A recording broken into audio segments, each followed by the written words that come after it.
What's up YouTube, I'm Mike, and today I'm back with part 2 of the Trenbolone is Destroying My Life video series. Today I'm going to be doing exactly what I said in the last video I was not going to do, and I'm going to talk about the divorce. Because I think for so many reasons that's a really relevant part of what's been going on around here lately. It's one of the biggest parts, and it's going to be the thing that is the deciding factor about my future. So if you have been paying attention to the last couple of videos, then you know that I have been taking Trenbolone at 200 milligrams a week. I am now at the one month mark of this particular trend cycle. I started at 50 milligrams and then rapidly increased my dose to 100 and then 200 milligrams a week. I basically had zero intention of ever going above 50 milligrams of Tren per week. Again, I don't think it's necessary for a number of reasons that I will not get into in this video. I've talked about it at length in other videos, but I failed in a monstrous way when the original effects started coming on, and despite having basically promised my wife that I would never go really to 200 even again, that's exactly what I did in a very short period of time. So when I take 200 milligrams of Trenbolone or anything above that, possibly even slightly less than that, one of the first things that happens that begins to destroy my life is that I cannot sleep at night. So if you just watched the previous video, then you know about the sleep issues. And so today I'm going to be talking about how my wife and I almost just got divorced.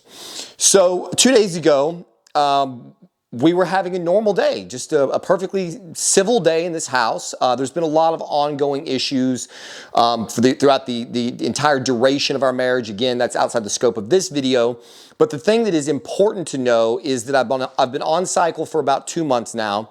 I've had a lot of excessive mood swings, and we've been trying to build out our own trailer to go back to traveling. We had bought an RV and then we got rid of the RV.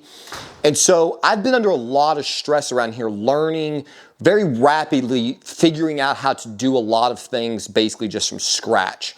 I've been installing solar panels and wiring batteries in parallel and solar panels on this circuit in series and another circuit in parallel. And I've got charge controllers and batteries and refrigeration, and I'm running electrical cables and generators. And it's just like a fucking lot of shit that I'm having to source and understand and build out and provide so that my family will have all of the things that they need to run all their various devices and be able to continue making videos from the road and, you know, meet my wife's needs and my needs, everybody's needs, and it's a fucking lot. So my brain's going 9,000 miles an hour. And I'm processing a lot of data in a really short period of time and stressing over every decision because I want to make sure that we get this right so we don't get into a situation where we get to New Mexico or Arizona or fucking Colorado and find out that, you know, the way I've built this trailer is not going to sustain us, and then we're back to square one again. And so it's just been an incredible amount of stress. And I've been trying to offload some of this onto my wife, having her, you know, do some research on things or pick out some things. One of the biggest challenges in this entire process is trying to shower on the road up the side of a mountain without, you know, running water or pressurized water. And so I've got, you know, water filtration systems and water storage systems, and I'm trying to wire pumps to water heaters and create shower environment off the side of the trailer. That it's just like, you cannot imagine. It's a lot of shit. And so I give my wife some very minor tasks, like, could you come up with a way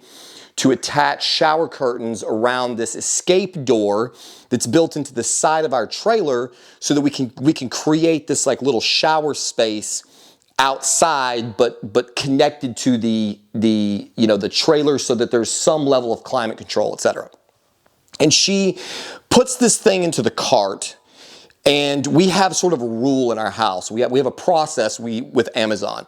If we're debating on something that we're going to purchase, then we create a list. And so like we have a camping list.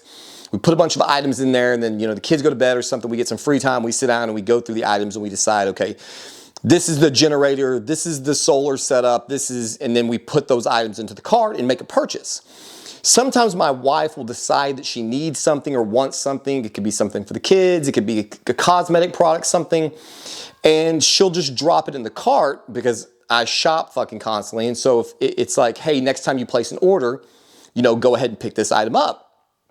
So I see that there's a track to install a shower curtain, and it's in the cart, and so I'm assuming that she's already vetted this and this is gonna work. She's actually put some effort into, you know, making sure that this is the right solution to this problem.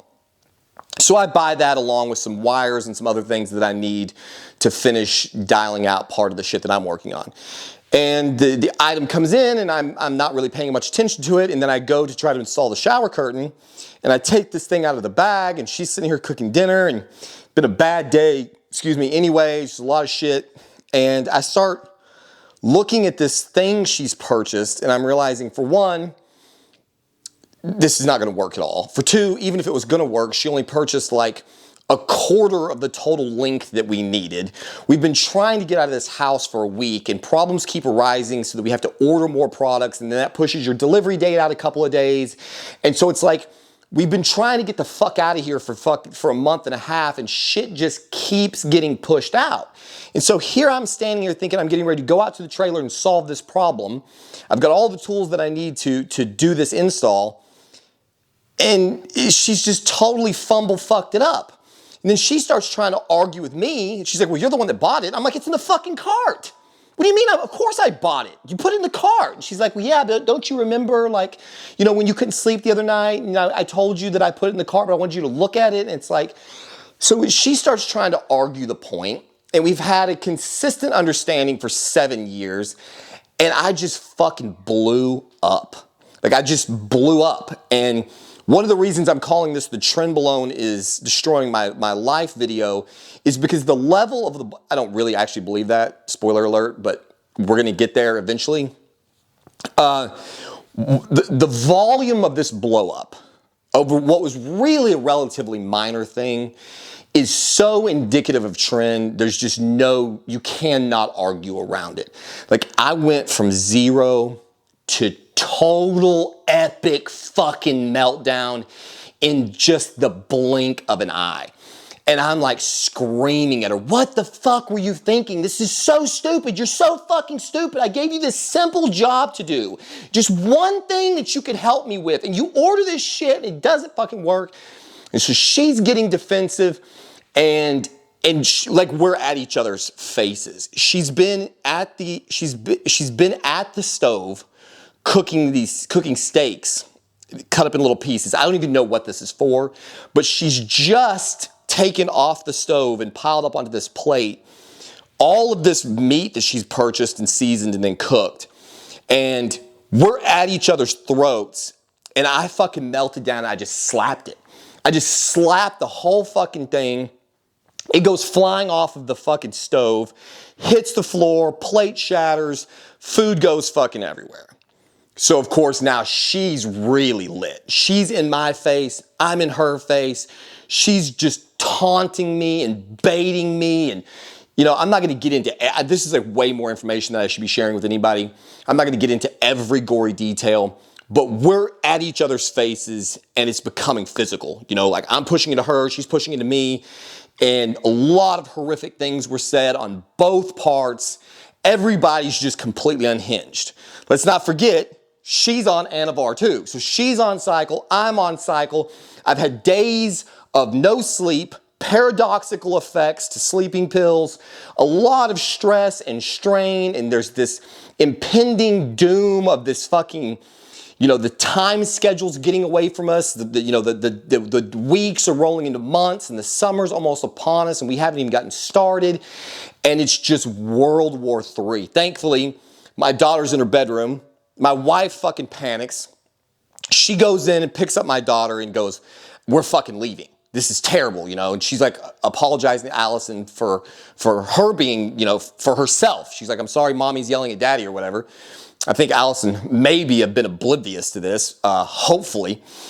She didn't seem horribly affected at the moment. And so Sarah grabs Allie, and she's going to just fucking leave with her. Let's not forget now that we used to have 2 cars, and we sold one of them because we didn't want to payment while we're traveling. So she's got my daughter, and she's going out the fucking house with the only vehicle, and I have no idea where she's going. So of course I'm telling her, you better not fucking leave. Don't you fucking take my daughter and leave this house and not tell me what you're doing. And she's basically like, I'm fucking going. And I tell her, if you fucking walk out that door, I'm done. I'm fucking done. Like, I will divorce you. This is not how this is going down. Running off with no clear plan is a massive fucking trigger for me. She's got her triggers. I've got my triggers. That is just, for me, that's a fucking deal breaker. But at the same time, you're in this situation that has become increasingly more volatile. We're clearly not fucking communicating on any kind of a level. And see, I have to check because I get paranoid that, yeah. We're clearly not communicating on any kind of a level. And so while this is a massive trigger for me and it brings back so many bad memories from previous points in my life, there really isn't necessarily anything else that can be done. I wish she had done it differently, but nevertheless, she didn't. So she hops in the truck and she fucking leaves. So think about it. Your wife's just run out the front door with your kid. You've got Trenbolone in your system. You're not sleeping. You're having paradoxical drug effects. She's on some shit. All the stresses and strains that I just fucking mentioned. So clearly there's going to be some paranoia on top of everything else that you're experiencing. And I start feeling like what is she going to do? She's clearly very triggered. This is some of the most triggered I've ever seen her. I think it's safe to say she has never baited me as much as she did that day. So I'm looking at this situation from a sky is falling kind of scenario. Like, this is getting ready to go off the fucking hinges. So I grab my fucking gym bag. I throw on some clothes. Unfortunately, I forget my fucking headphones. I'm like, I'm not staying in this house. I don't know what she's doing, but like, because I don't know what she's doing, I'm getting the fuck out of here. I hit the fucking door. Meanwhile, I have no car. So I'm literally with my gym bag and my wallet walking down the street like a fucking homeless guy. And I'm like, fuck it, I'm gonna go get something to eat. The closest gym is like 3 miles away, give or take. I think my son said it was like 2.4. So it's about 3 miles. So I just hoof it. And I just start walking. I walked all the way to a Whataburger. I sat down. I start eating. Well, the whole time I'm walking, the only saving grace in this entire fucking scenario is that my wife and I use an app that tracks each other's phones. So I'm walking, and my paranoia levels are declining because I can clearly see from her travel pattern that she's going to pick up my son, for one. He was at his friend's house at the time. So she's heading directly toward picking him up, which is in a different city. So my brain, the gears are running like, she's not going to the cops right now. I don't know why she would, but again, previous triggers, we'll save that for another video. So I can tell that she's going to pick up my son, so I'm coming down a little bit, but I'm also kind of just like pissed and spiteful. So I'm like, fuck it, I don't know whether she's looking to see what I'm doing, but I'm definitely watching where she's going. So I'm thinking maybe she'll pass me and pick my stupid ass up off the fucking road while I'm walking. But then she picks him up and she starts heading in a different direction. And I can't at first diagnose, but then it becomes pretty clear. I think she's headed to my dad's house. Okay, so when I realized that, the paranoia goes from 100% to now 0%.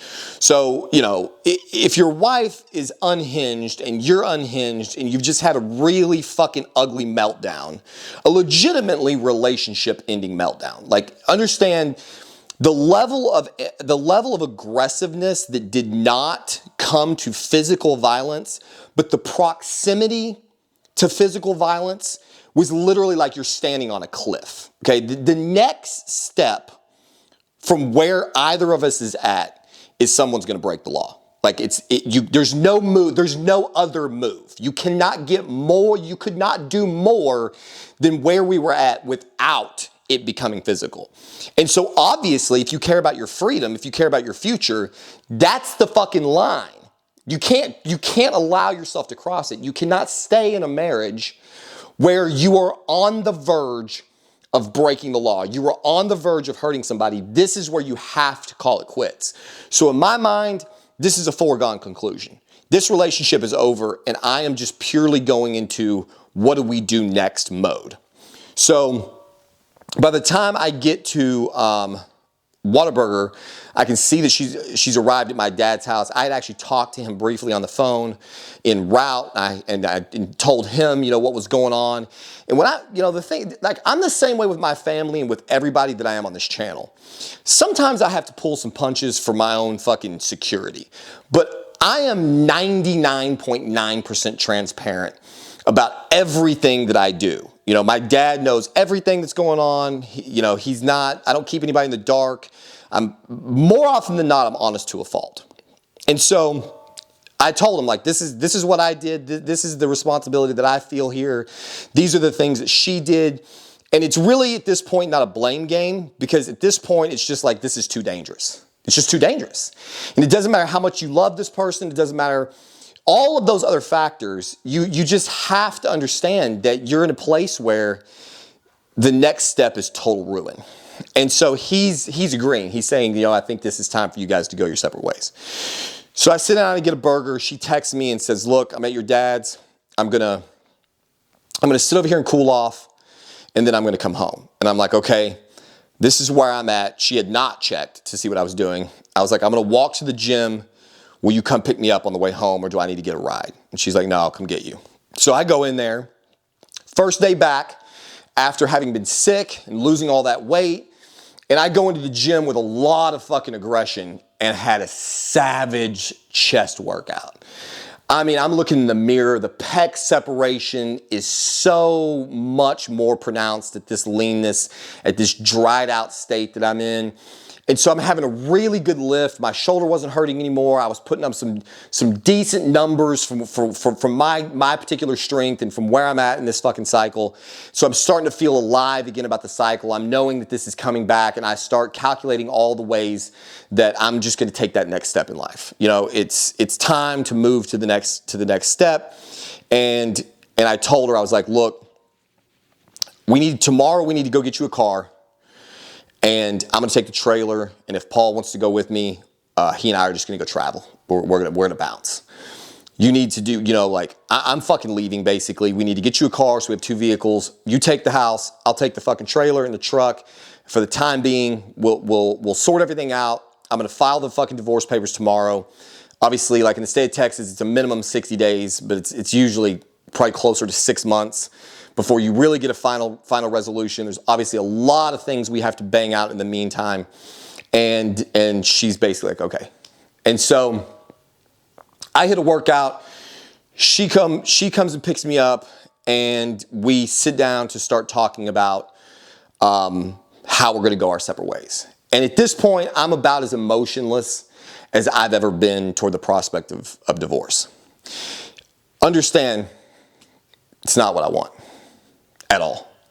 Like, I love my wife.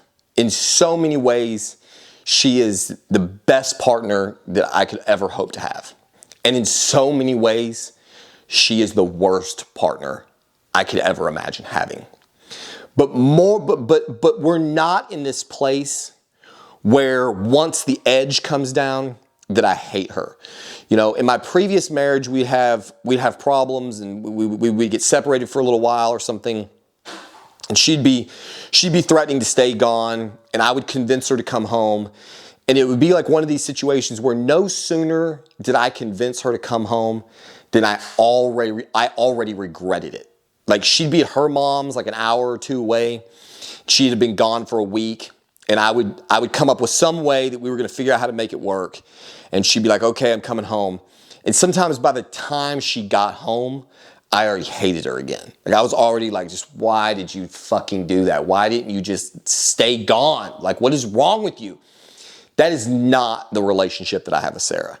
It's polar opposite. Like, when she and I are not communicating, when we're not seeing eye to eye, when we're not touching, when we're not on the same page, I feel like I lost my best friend in the whole world, because she is my best friend.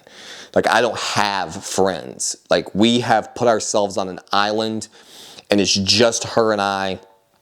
And so it's not as easy as just like replacing your girl. Like, I've got to replace my best friend, my confidant, my lover, the person who walks through every one of my addictive problems, my mental challenges. She's she's the mother of my daughter. She's the person I co-parent with. She's everything to me. And she's everything to my kids. Like, my son's mother just walked out on him. She just fucking left. And she didn't see him for 8 years. And Sarah stepped in and she has raised him as if he were her own. No one on earth would ever be able to tell that she didn't give birth to that boy, because in every fiber of her being, he is her son. And no matter what I could say about any other part of our lives together, that shit does not come around every day. When she and I had our daughter Allison, which is our daughter together, not one single time since Allison has been born have I ever seen Sarah treat my son any different than her own flesh and blood daughter. And that is a very rare thing. And you got to commend that. And when I'm sitting there taking that away from my son, it fucking rips my heart completely out. It's one of the reasons I've stayed in this so long, but it's also a dangerous reality, because on the one hand, you want to do right by your kids, you want to do right by your wife, but part of doing right is not endangering them. Part of sometimes the right thing is the thing that feels the worst, because prison is worse. Somebody getting hit or abused is worse. The kids having to see constant dissonance and screaming and yelling and fighting, that is worse. And that was the island that I was on, where I felt like I had no choice but to make that tough decision. And we slept in our separate rooms. In my office, I have a bed for exactly this purpose. And we were both up very late, and God bless her, she sent me a text message before she went to bed. And she thought that I had seen it, but I hadn't. I guess she sent it right before I went to bed. And it was a very lengthy text message basically saying, I don't want you to leave. And I woke up the next day, and I wake up and I say to myself, okay, this is going to be a tough day. You guys are going to go buy a car for her. You're going to start putting all the pieces together. You're going to start moving the pieces that are necessary to separate your family. And I wake up to this text that basically says, please don't go. And it fucking leveled me.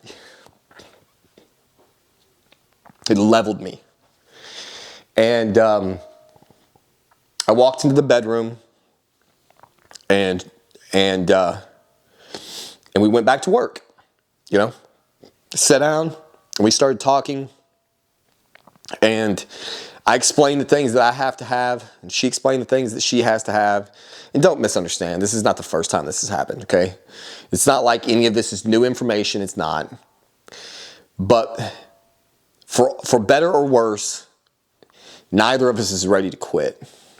And so the original plan was that I was going to file the divorce papers anyway. I was supposed to file them yesterday and go ahead and start that 60-day clock. That way, if the things that she and I talked about doing to try to fix this don't work, then we're already right there at the edge, Excuse me. We're already, the hard part is filing for me, at least. And so if we go ahead and get that out of the way when we still have the intention of salvaging it, and then if it doesn't work, now we don't have that waiting period. And the next day came around, and I couldn't file it. And I told her, I thought she wanted me to file it. And because every time I would say, I need to get this filed because I'm going to lose my nerve, she's like, yeah, And so I took that as her saying, like, I want you to file it. And then last night I was in the car going to handle some other business that I'm probably going to talk about in the next video. And I just told her, I was like, you know, when you told me today that that I needed to hurry up and file it before I lost my nerve, I said, it really kind of took the fucking wind out of me. And she was like, oh my God, what do you mean? And I said, well, you know, I woke up, you know, so the days are running together. But basically what I was saying is, like, every one of my thought processes was toward healing and taking a step forward, and how can we make things better, and how can we create a better life for our children.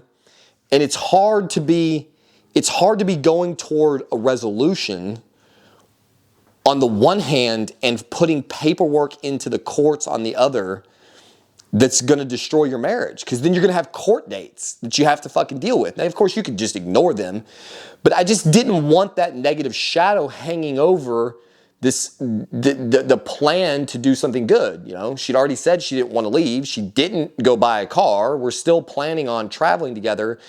And she's like, oh my God, like, don't fucking file it. I'm not trying to push you to do that. I just thought that that's what you want. And so last night we sat down and I told her, I was like, the only chance there is ever going to be of any reconciliation in this marriage is we have got to be both brutally honest with one another. And that may sound fucking crazy from a couple who sits here and makes the kind of videos that we make. But one of my wife's saving graces that can also be like her Achilles heel is that she cares enough about me, and she knows that, you know, she understands men. You know, like, I can be, you know, acting like I'm God of the entire fucking world, and everyone who comes into contact with me is a fucking peasant that's lucky to be in my fucking presence. That can be what's coming out of my mouth, but she knows that the fragile male ego is fucking right underneath the surface, just waiting to get his heart broken. And so sometimes she's not as honest with me about things.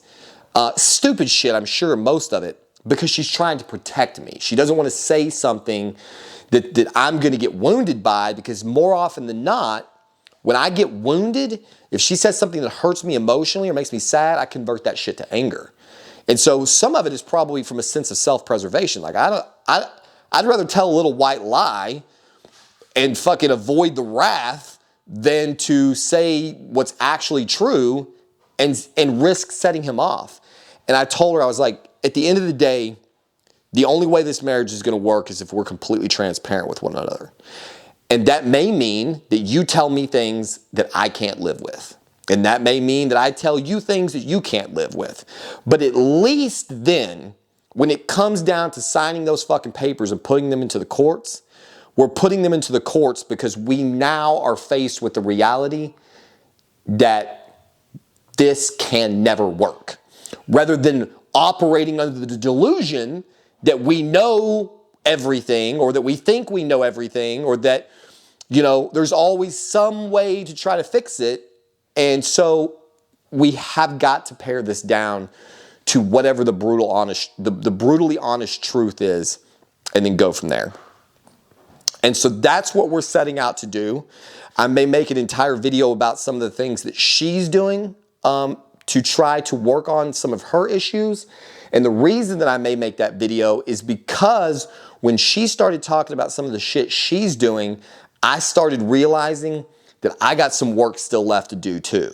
Like, I work really hard on trying to ferret out any bullshit in my fucking rap. You know, I'm very, very hard on myself. I work very hard to make sure that I'm being as honest with myself as possible. And one of the places that I'm very dishonest with myself is with Tren and drugs like it, and my motivations about certain things. And so it's very clear that I have some fucking work left to do on a number of topics. And so we'll see how that pans out. Today's been another rough day because we had some more setbacks with the fucking trailer that we both thought we had handled. And I sat down to bang that out today and found out that this product that we've had for almost 20 days, they just sent us all of the wrong connectors and we can't make it work. And so now we're back to the fucking drawing board, starting over on that. And so that's really disheartening, but it is what it is. You know, like somebody said in one of my videos, fucking first world problems, right? Anyway, I think my camera just cut off, so that must mean that I have run my mouth way too long. So that's where we're at on the divorce that almost was and hopefully never is. In the next video, part 3 of this series, we're gonna talk about Xanax and how I mentioned in the previous video how I used that to help get through the really scary problem with the paradoxical effect to the Sonata, and what role that may be getting ready to play in the future of this cycle and in the future of this marriage. And that video stands to be even more brutal honesty than you just saw here. So hopefully this has been entertaining, I guess. I mean, I guess at the bare minimum, somebody should be getting something out of this, because we're certainly in the process of suffering. So maybe somebody can learn something from this. As always, I try to bring you guys into the world as raw as possible so that you can see if you're going through this, you are not alone.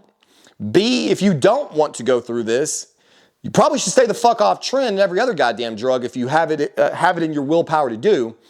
But nevertheless, you know, this is what we're going through. And so hopefully some of this will be beneficial to somebody somehow. At a bare minimum, it certainly feels good for me. Like my thing is confession. This camera is like my fucking priest. I get on here and I just tell you guys exactly how ugly shit is when it's ugly and how good it is when it's good. Because for me, that is the closest thing I get to catharsis. And so there you have it.